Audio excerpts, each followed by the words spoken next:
1000 Tracings is a children's book set in the 1940s.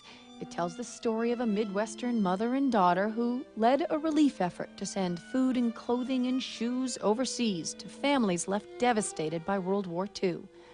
Lita Judge was so inspired by her caring mother and grandmother that in sharing their story, she followed her dreams. And she's inspiring the next generation to tell their own stories. She's created a series of panels that simplify the process, showing how her idea became an edited manuscript, and that beautiful watercolor illustrations begin with rough sketches and lots of changes along the way. In this one, I originally had her facing forward, but I decided to flip her because this is the kind of the height of the story, and when things are becoming, the 1000 Tracings is becoming a daunting task of getting enough shoes for everybody. So I realized to tell the story, I needed her facing into her story. It's that kind of passion and attention to detail that she pours into all her work. She spends most days in her home studio in Peterborough with her cats and her husband Dave, who helps shoulder the demands of a career on the rise. She's living her dream as a successful writer and illustrator of children's books barely 3 years after getting started. I've illustrated a couple of books, a couple of chapter books, and an alphabet book for Sleeping Bear Press, and 2 of those books are out and 1's coming out in the spring. But I'm really starting to write my own material now. So I have a dinosaur book, which was a great experience for me because I loved dinosaurs as a kid. I got a degree in geology. I worked on dinosaur digs, and now I get to return to my first love and reconnect with all my paleontology friends. She does lots of research and says focusing on accuracy in the finished drawing is the most time-consuming part of the process. Because I will do, in the course of working on a book, I'll do thousands and thousands of sketches and just try to get the idea for, first I'm trying to get the concept of how I want to do, and then I have to practice the anatomy and get, when I do a book, whether it's figure work or dinosaurs, I want the anatomy to be right. I want kids to really know what these critters look like.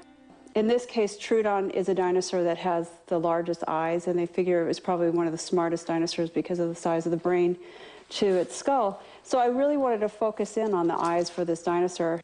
She makes painting seem like the easy part. And the painting is the time to just do what you've done your homework, you've figured out what you want to do. Now it's just time to make the painting work.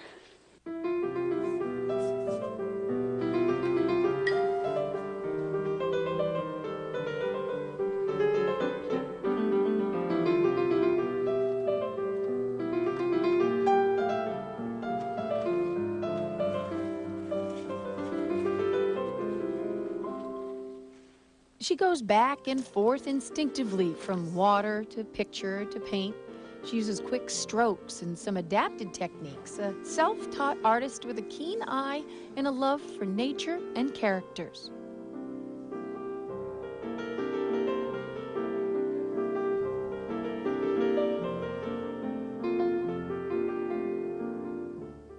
Her studio is very organized. Finished watercolors of baby dinosaurs are grouped together, ready to be sent to press. Mogo and his friends are already there. He's a warthog featured in an upcoming book that a subsidiary of Disney is publishing. And she has what she calls a think board just across from her easel, where characters from her varied projects are there when she looks up, waiting for their stories to be told. Actually, this is a story about an orangutan that escapes from the zoo. And then I have another story I'm working on, which I'm really excited about, called Pennies for Elephants. It's set in 1914 and is based on the true story of area children raising money for elephants at the Boston Zoo. And the kids just got on board. The 50,000 kids sent in pennies and nickels over the course of 3 months. And the paper covered their efforts. They did tap dancing recitals and magic shows and did extra chores and washed windows, anything they could to earn the money for it. It was the equivalent of buying about 12 very expensive cars. It was just under $7,000 they had to earn. But in 1914, that was a lot of money. She's juggling several projects at once, living a dream. And I only wrote because I wanted to illustrate. That's actually what my goal was, to illustrate. But in the course of writing my first and second book, I absolutely fell in love with the writing process as well. And I suddenly realized that my art all along, that I had been a storyteller more than just a painter. Her own story is still evolving. The inspiration for its chapters traced back to some other very caring, impassioned women.